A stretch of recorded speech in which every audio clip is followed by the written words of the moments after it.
The following video will demonstrate how to set up your PCSD email on your iPad. After viewing this video, you should be able to set up your email account as well as locate and open the iPad Mail application.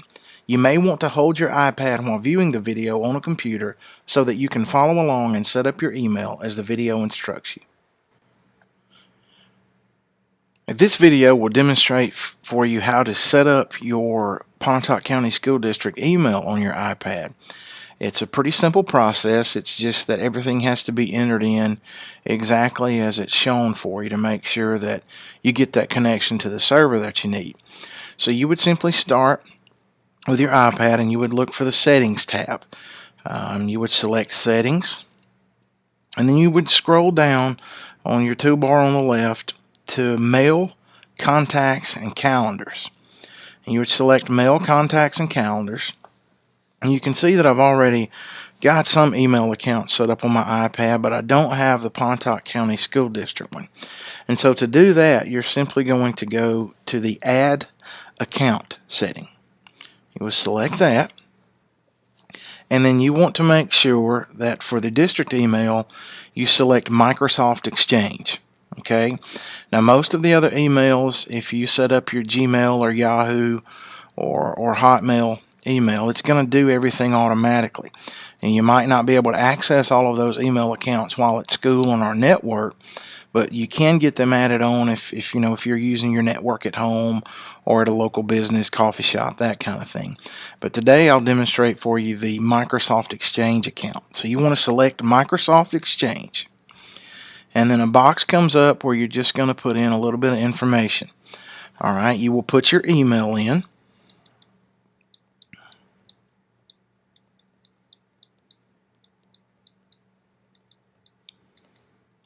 And then you will put in your password. Now I'm going to block mine out so that you can't see it, but I want to go ahead and give you a precaution here. Anytime, like if you're using this iPad in your classroom and you have it to where it's being displayed on the projector, when you key in a password on the iPad, it's going to briefly show the character. You're going to want to be aware of that, because if you do that and the students see it, it's going to be very possible for them to copy down your password. Okay, so just be aware of that. Anytime you need to enter in a password, you want to do that before you hook it to the projector, or you want to cut the projector off in the meantime while you're doing that.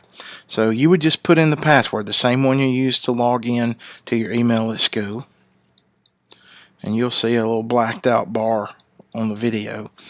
And then under the description here, you can leave it to say Exchange, or you can go in and enter in what you would like. Like I usually put PCSD. Okay. Once you do that, you hit the Next tab up in the top right corner of the Exchange box. And it's going to take you to a box where you have to enter in some specific information here. Okay. You're going to see there the server, the domain, and the username. Your password is carried over from where you entered it before. In the server box, in all lowercase letters, you want to enter in mail.pcsd.k12.ms.us. And in the domain, again all lowercase, you want to enter in PCSD. And then your username will be the same thing. Like mine would be J Varnon. It's the same thing you use at school. And then you're simply going to hit the Next tab. Now I'll let you look at that for just a second. Hopefully you've got your iPad in front of you as you're setting this up. But your server has to be entered in just as shown, and the domain name. Make sure those are correct, and then hit the Next tab.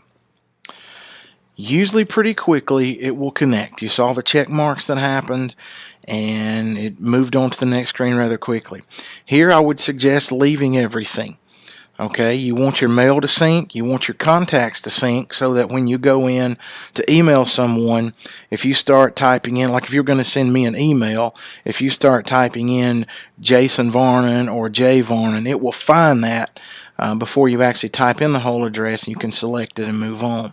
And then your calendars you want to sync, because if anyone sends you an invite to a meeting, or if you save information to your calendar, it will also be accessible and visible on your iPad, and the reminders as well. Okay, so just hit save after that, It may take it just a second, and at that point your account is on your iPad. Okay, now the next video will show you how to navigate through the email and some tips and tricks on that, but I will go ahead and show you how to actually get back to your messages. One thing I would suggest you doing first is once the account shows up and you see PCSD, tap on that under the accounts. And you're going to see at the bottom of the screen, right above the Delete Account tab, a section that says Mail Days to Sync and Mail Folders to Push. On Mail Folders to Push, leave Inbox. Now what push means is that as soon as someone sends you that message, the server is going to push that out. So email will come to your iPad immediately. Okay. The Mail Days to Sync, that's optional. It's up to you. You can see your options here. You can go to no limit if you would like. I usually have it sync about a week, so that I know I have a week's messages worth of my email on the iPad, because if I needed to go back and dig further into my email, I can't always sync. Okay, search, excuse me. I can always go into my mail and just search for a message from someone. But that's it. If you need to go back and review some of the information, feel free to. It shouldn't take you but just a couple of minutes to get your email set up on your account. And then to access it, you would just hit your home button, and you would then go find your Mail tab. And then over in the left, you will now see a PCSD account. And you would just simply select that to go into all of your messages. Okay? I hope this video was helpful, and please let me know if you have any questions.